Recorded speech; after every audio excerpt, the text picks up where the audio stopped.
Wall street के एक पत्रकार ने सवाल पूछा कि प्रधानमंत्री जी, आप तो लोकतंत्र की बात कर रहे हैं, लोकतंत्र की प्रभुता की बात कर रहे हैं, लेकिन आप ही के देश में कई ऐसे मामले आए हैं और कई ऐसे जो है ह्यूमन राइट्स कमीशन के जो ग्रुप है उनका कहना है कि यहाँ पर अल्पसंख्यकों के साथ खास करके भेदभाव हो रहा है, उनको टारगेट किया जा रहा है। कई बार हाई कोर्ट ने कहा कि भाई हेट स्पीच पर रोक लगाइए, लेकिन हेट स्पीच वाले को राज्य मंत्री से केंद्रीय मंत्री बना दिया गया। बिल्कुल सही बात है। इसलिए क्योंकि इस पे बिल्कुल भी लगाम नहीं लगाया गया है और लगातार इस पे देश में चाहे विदेश हो, अलग-अलग देश के प्रधानों ने इस पे कमेंट किया है इस पे। जैसे आपने बराक ओबामा का ज़िक्र किया, वो कोई छोटी-मोटी हस्ती नहीं है और उनकी किताब भी आई थी। उसपे उन्होंने विस्तृत रूप से इसके बारे में लिखा। जो आज तक भारत में एक प्रेस कॉन्फ्रेंस माननीय प्रधानमंत्री जी ने नहीं किया, आज उनसे ये प्रश्न विदेशी धरती पे किया जा रहा है।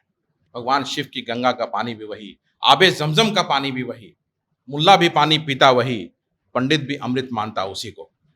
तो लोकतांत्रिक व्यवस्था में इस तरह का काम नहीं होता है कि किसी एक धर्म के पर्टिकुलर एक समाज के एक धर्म के लोगों को के साथ अलगाववाद किया जाए।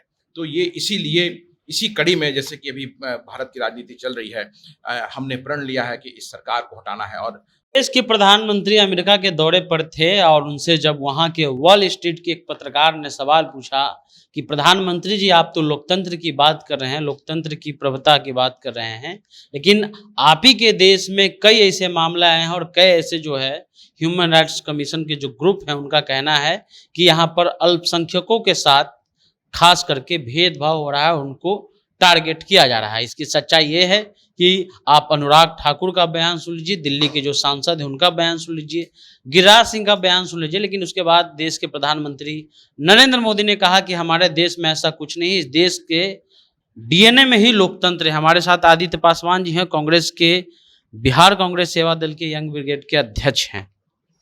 देश के प्रधानमंत्री से ये सवाल पूछना उस देश के बारे में जिस देश में 8 धर्म और अलग अलग संस्कृति, अलग अलग कल्चर के लोग रहते हैं, और ये सवाल वहाँ पर प्रधानमंत्री जी को थोड़ा बहुत रुकना पड़ा, पानी पीना पड़ा, उसके बाद जवाब देना पड़ा।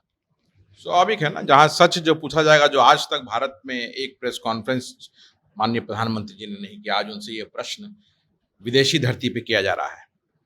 और मेरा ये मानना है कि सदियों से जिस परंपरा को हम बचाए हुए हैं और उस परंपरा को फॉलो करते हुए आ रहे हैं, उसका एक कहावत है, बड़ी मशहूर लाइन है कि भगवान शिव की गंगा का पानी भी वही, आबे ज़मज़म का पानी भी वही, मुल्ला भी पानी पीता वही, पंडित भी अमृत मानता उसी को। तो उस धार्मिक सद्भाव को, उस धार्मिक सौहार्द को हम सदियों से जीते आए हैं। और भारत को एक विश्व गुरु क्यों माना जाता है? इसलिए माना जाता है कि हम हर तरह से अखंडता, इतना बड़ा देश होने के बावजूद भी एक सूत्र में पिरे हुए हम आगे बढ़ते रहे हैं। और आज उस सौहार्द को, उस सद्भावना को इस भारतीय जनता पार्टी ने तोड़ने का काम किया है। सामाजिक ताना-बाना को तोड़ दिया गया धर्म के नाम पर। और आज कितनी शर्म की बात है कि भारत के प्रधानमंत्री से विदेश की धरती पे ये पूछा जा रहा है कि भारत में अल्पसंख्यक समाज आपका सुरक्षित नहीं है, और इससे जुड़े हुए प्रश्न। और माननीय प्रधानमंत्री जी जवाब देने से पहले हिचकिचाते हैं, जैसा कि आपने कहा, पानी पीते हैं और फिर जवाब देते हैं कि भारत में लोकतंत्र है।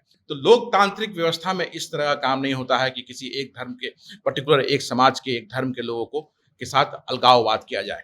तो ये इसीलिए इसी कड़ी में जैसे कि अभी भारत की राजनीति चल रही है, हमने प्रण लिया है कि इस सरकार को हटाना है। और हमारे जननायक आदरणीय नेता श्री राहुल गांधी के नेतृत्व में हमने एक बिगुल फूंका है कि जब तक इस सरकार को हम लोग हटाएंगे नहीं, चैन से नहीं बैठेंगे। और ये शर्म की बात है, हमारा भारत विश्व गुरु रहा है, धर्म के नाम पे, धार्मिक सौहार्द के नाम पे हम जाने जाते रहे हैं।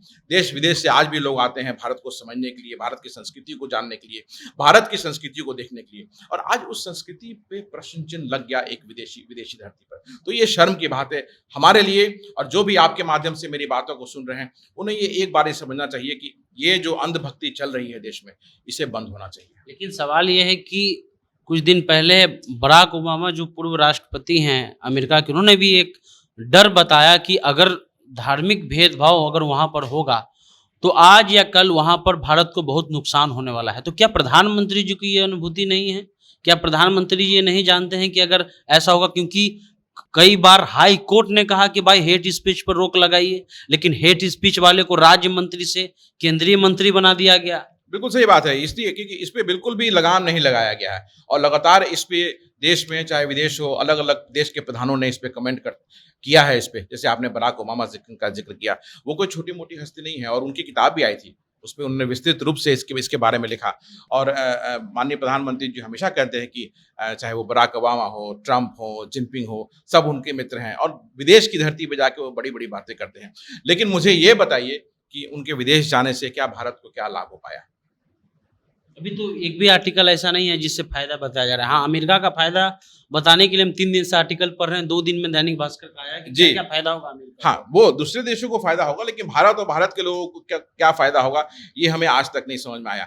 लेकिन हाँ, हमें एक चीज़ ज़रूर दिखता है कि जो भारत में आज स्थिति है, जो सामाजिक ताना-बाना है, जो पहले आपसी सौहार्द, प्रेम, भाईचारा हमारे बीच में था, वो टूटता हुआ नज़र आ रहा है।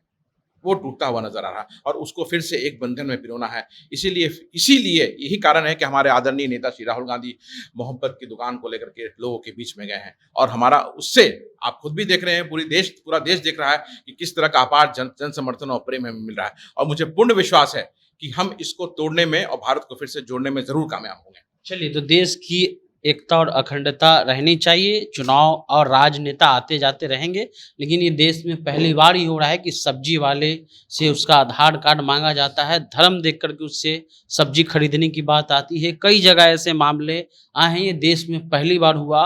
और अगर इस पर रोक लगाया जाता, क्योंकि हाई कोर्ट, सुप्रीम कोर्ट के जजों ने कहा कि इस पर रोक लगाइए, लेकिन जो नेता इसको बयान देते हैं, उस नेता को प्रमोशन दिया जाता है, चाहे वो गिरिराज सिंह हो या अनुराग ठाकुर हो।